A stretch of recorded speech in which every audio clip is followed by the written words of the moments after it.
అధ్యాయము మొదటి వాక్యము. నరులు భూమి మీద విస్తరించనారంభించిన తర్వాత కుమార్తెలు వారికి పుట్టినప్పుడు దేవుని కుమారులు నరుల కుమార్తెలు చక్కని వారిని చూచి వారందరిలో తమకు మనసు వచ్చిన స్త్రీలను వివాహము చేసుకున్నారు. చాలు. ఇక్కడ దేవుని వాక్యం ఏమని సెలవిస్తా ఉందంటే, భూమి మీద జనులు విస్తరించారంట. భూమి మీద జనులు ఎక్కువైపోయారు. భూమి మీద జనులు విస్తరించిన కాలములో దేవుని కుమారులు నరుల కుమార్తెలు చక్కని వారిని చూచి తమకు మనసు వచ్చిన స్త్రీలను వివాహము చేసుకున్నారని అక్కడ వ్రాయబడి ఉంది. నిజముగా భూమి మీద మనుషులు ఎక్కువైనటువంటి కాలములో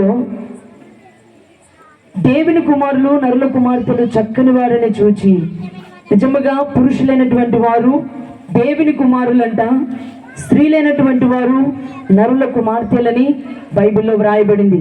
నిజమే మాట. మొదట దేవుడు ఆదామును చేశాడు. ఆదాములో నుండి ప్రకటెముకను తీసి స్త్రీనిగా నిర్మించాడు. దేవుడు ఫస్ట్గా పురుషుని తయారు చేశాడు. పురుషుల్లో నుండి స్త్రీని తయారు చేశాడు. అందుకే జనులు భూమి మీద విస్తరించిన కాలములో దేవుని కుమారులు నరుల కుమార్తెలు చక్కని వారిని చూచి తమకు మనసు వచ్చిన స్త్రీలను వివాహము చేసుకొని ఇష్టానుసారముగా జీవిస్తూ పాపము చేస్తూ దేవుని మాటను వినకుండగా పెళ్లి చేసుకుంటూ పెళ్లికిస్తూ తింటూ త్రాగుతూ ఎంతో ఎంజాయ్గా తమ జీవితాలను గడుపుతున్నటువంటి కాలం అది. అప్పుడు దేవుడు భూమి మీద నరులను చూచినప్పుడు దేవుని కుమారులు నరుల కుమార్తెలు చక్కని వారిని చూచి మనసుకు వచ్చిన వారిని వివాహము చేసుకుంటూ విచ్చలవిడిగా జీవిస్తున్న వారిని దేవుడు చూచి ఎంతో బాధపడాడు. అదే ఆదికాండం 6వ అధ్యాయము 5వ వచనములో దేవుడు ఏమని బాధపడుతూ ఉన్నాడు? నరుల చెడుతనము భూమి మీద గొప్పదనియు వారి హృదయం యొక్క తలంపులలోని ఊహంతయు ఎల్లప్పుడూ కేవలము చెడ్డదనియు యెహోవా చూచి తాము భూమి మీద నరులను చేసినందుకు యెహోవా సంతాపము నొంది తన హృదయములో నొచ్చుకున్నాడని బైబిల్లో వ్రాయబడి ఉంది. నిజముగా దేవుడు భూమి మీద జనులు విస్తరించారు. భూమి మీద ప్రజలు ఎక్కువైపోయారు. నా ప్రజలు ఎలా జీవిస్తూ ఉన్నారు? నా కుమార్తెలు నా కుమారులు నా రూపంలో నా పోలికలో చేయబడినటువంటి వారు ఏ విధంగా జీవిస్తున్నారని ఆకాశంలో నుండి భూమి మీద ఉన్న ప్రజలను చూచినప్పుడు వారంట ఎంతో విచ్చలవిడిగా జీవిస్తూ ఉన్నారంట, దుర్మార్గముగా జీవిస్తూ ఉన్నారంట. వర్షవాయనకుండగా పాపాలు చేస్తూ ఎంతో దేవునికి బాధ పెట్టే పనులు చేస్తూ ఉన్నప్పుడు దేవుడు అనుకున్నాడంట, ఆ ప్రజలను చూచిన దేవుడు అనుకున్నాడంట, భూమి మీద నరులను చేసినందుకు తన హృదయములో తాను సంతాపము నుండి తన హృదయములో నొచ్చుకున్నాడని బైబిల్లో వ్రాయబడి ఉంది. నిజముగా ఇట్టి జనమును ఏమి చెయ్యాలి? నిజముగా భూమి మీద ఒక్కరు కూడా నీతిమంతులు లేరా? ఒక్కరు కూడా పరిశుద్ధులు లేరా? అందరూ చెడిపోయారా?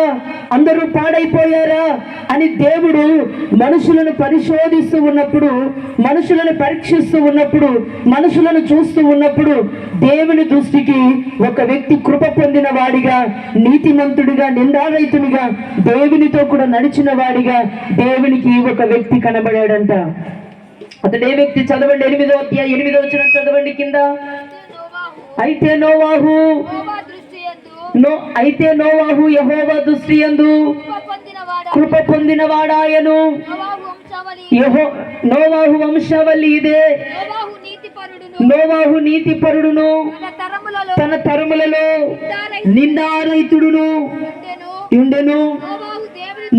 నోవాహు దేవునితో కూడా నడిచిన వాడు అని బైబిల్లో వ్రాయబడి ఉంది. మైక్లో చదువు, సౌండ్ తక్కువ చేయి. నోవాహు నిందారహితుడిగా కనబడాడు. నోవాహు 4వదిగా దేవునితో నడిచిన వాడిగా కనబడాడంట.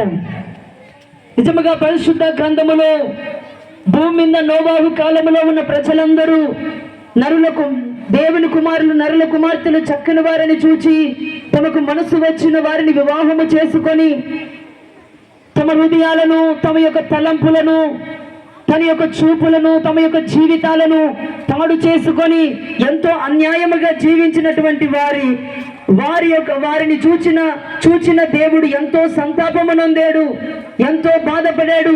అయితే అదే కాలములోనే ఆ ప్రజల్లోనే నీతిమంతుడైన నోవాహు దేవుని దృష్టికి కృప పొందిన వాడిగా, నిందారైతునిగా, దేవునితో కూడా నడిచిన వాడిగా కనబడినట్లుగా మనం పరిశుద్ధ గ్రంథములో చూస్తూ ఉన్నాం. అయితే నోవాహు దగ్గరికి దేవుడు వచ్చి ఏమని మాట్లాడుతున్నాడు? 12వ వచనము చదవండి. భూలోకమును చూచినప్పుడు దేవుడు భూలోకమును చూచినప్పుడు అది చెడిపోయి ఉండెను. భూమి మీద సమస్త శరీరులు తమ మార్గమును చెడిపి వేసుకొని ఉండిరి. దేవుడు నోవాహుతో చెప్తూ ఉన్నాడు. భూమి మీద పాపము చేస్తున్న ప్రజల గురించి దేవుడు నోవాహుతో ఏమని చెప్తున్నాడు?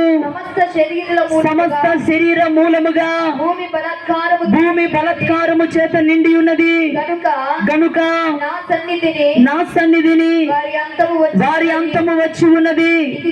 ఇదిగో వారిని భూమితో కూడా నాశనము చేయబోతూ ఉన్నాను అని నోవాహుతో దేవుడు చెప్పాడంట. హల్లెలూయా. నిజముగా దేవుడు నోవాహు కాలములో ఉన్నటువంటి ప్రజలు చెడిపోయారు. వారి ఊహలు చెడిపోయాయి, వారి హృదయం చెడిపోయింది, వారి తలంపులు చెడిపోయాయి, వారి జీవితాలు చెడిపోయాయి. పాపములో మగ్గిపోతూ ఉన్నారు. వర్షవాయి అనుకుండగా పాపములో జీవిస్తున్నటువంటి వారిని చూచి దేవుడు నోవాహు నీతిమంతుడిగా జీవించాడు గనుక, నోవాహు దేవుని దృష్టికి కృప పొందిన వాడిగా ఉన్నాడు గనుక, నోవాహు నిందారైతునిగా జీవించాడు గనుక, నోవాహు దేవునితో నడిచిన వాడు గనుక నోవాహుతో దేవుడు చెప్తూ ఉన్నాడు, సర్వ శరీరులు చెడిపోయి ఉన్నారు, వారికి నా సన్నిధిలో వారికి అంతము వచ్చి ఉన్నది కనుక నేను ఇట్టి జనమును, పాపములో ఉన్న జనమును నేను నాశనము చేయాలనుకుంటున్నాను అని దేవుడు నోవాహుతో ఏమని చెప్పాడంటే, ఇదిగో 40 రాత్రింబగలు ప్రచండమైనటువంటి వర్షమును కురిపించి 40 రాత్రింబగలు వర్షమును కురిపించి పాపము చేస్తున్నటువంటి ఈ ప్రజలను నేను నాశనము చేయబోతూ ఉన్నాను. అయితే నువ్వు ఒక్కడవు నీతిగా నాకు కనబడేవు గనుక, నా దృష్టికి కృప పొందిన వాడిగా కనబడేవు గనుక, నువ్వు నిండారైతునిగా ఉన్నావు గనుక, నువ్వు నాతో కూడా నడిచిన వాడవు గనుక, పాపములో ఉన్న ఈ ప్రజల మధ్యలో నా కొరకు నడుము కట్టుకొని ఒడి కట్టుకొని నీతిగా పరిశుద్ధముగా నమ్మకముగా జీవించావు గనుక, ఇదిగో నీ ద్వారా నీ కుటుంబాన్ని రక్షిస్తాను.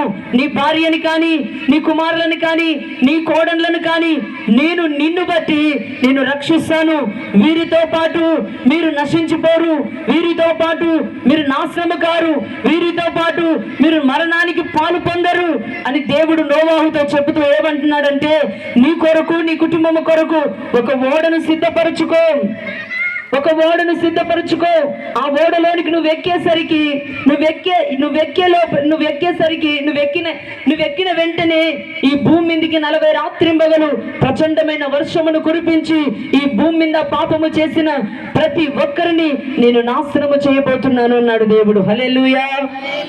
నిజముగా దేవుడు చెప్పిన మాట నెరవేర్చక మానడు. నోవాహు నీతిపరుడు గనుక, నోవాహు నిండారైతుడు గనుక, దేవునితో నడిచిన వాడు గనుక, దేవుని దృష్టికి నోవాహు కృప పొందిన వాడు గనుక నోవాహును బట్టి తన భార్యను రక్షించాడు, నోవాహును బట్టి తన 3 కుమారులను రక్షించాడు, నోవాహును బట్టి 3 కోడళ్లను రక్షించాడు, నోవాహును బట్టి తన కుటుంబాన్ని రక్షించాడు. కారణం ఏమిటంటే నోవాహు నీతిగా జీవించాడు కనుకనే, నోవాహు పాపములో పడిపోలేదు కనుకనే, నోవాహు ఆకాశమును భూమిని కలుగు చేసిన దేవుడు ఉన్నాడు. తల్లి గర్భములో 9 మాసాలు పెంచిన దేవుడు ఉన్నాడు. ఆయనే నన్ను కలుగు చేసిన వాడు, ఆయనే జీవము గల దేవుడు, ఆయనే నన్ను పుట్టించిన దేవుడు. ఆయన తప్ప ఈ లోకంలో ఎవరు లేరని, దేవుడు ఉన్నాడని, దేవుడు చూస్తున్నాడని, పాపము చేయకుండా నీతిగా జీవించాడు కనుక, నిండారైతముగా జీవించాడు కనుక, దేవునితో నడిచాడు కనుక దేవుని దృష్టికి అతడు కృప పొందిన వాడిగా మార్చబడి, అతని ద్వారా అతని కుటుంబమును దేవుడు రక్షించేటట్లుగా దేవుడు కృప చూపాడు. హల్లెలూయా. నిజముగా నీతికి దేవుడు సపోర్టుగా ఉంటాడు. ఆయనలో పాపము లేదు. అందుకే దేవుడు అంటాడు, పాపములో చేరక ప్రత్యేకముగా ఉన్నాడంటే దేవుడు ఆకాశ మండలము కంటే